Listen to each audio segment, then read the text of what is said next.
Ilang nakilahok sa traslasyon ng muntika ng maging biktima ng mga mandurukot. May ulat on the spot si June Veneracion.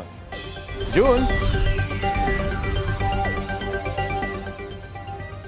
Rafi, sa gitna ng nakamamanghang debosyon at pananampalataya ng mga deboto ng Puong Jesus Nazareno ay may mga masasamang loob na nakipagsiksikan at nagtangkang magsamantala.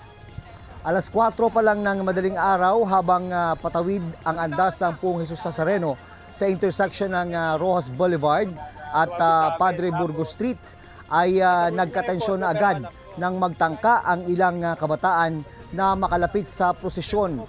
Hinarang, hinatak at itinaboy sila ng mga ihos na nakabarikada sa kalsada. Mula Katigbak Drive, umabot ng mahigit 2 oras bago makarating at makaliko sa Finance Road ang andas dahil sa dami ng mga sumasalubong.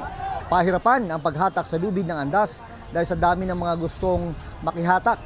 Kanya-kanyang pwesto ang mga deboto, may mga nasa taas ng puno, pati street post ay inakyatan ng mga deboto para masilayan ang pagdaan ng imahen ng Puong Nazareno.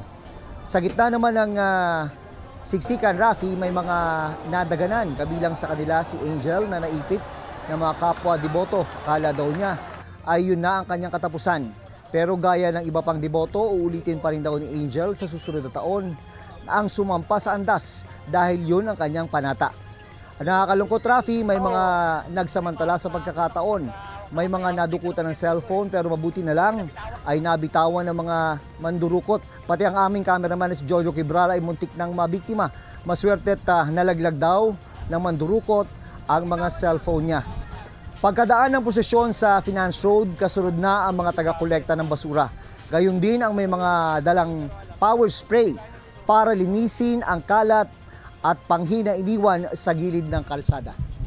Yan muna ang latest mula rito sa Quirino Grandstand. Balik sa Rafi. Maraming salamat sa iyo, June Veneracion.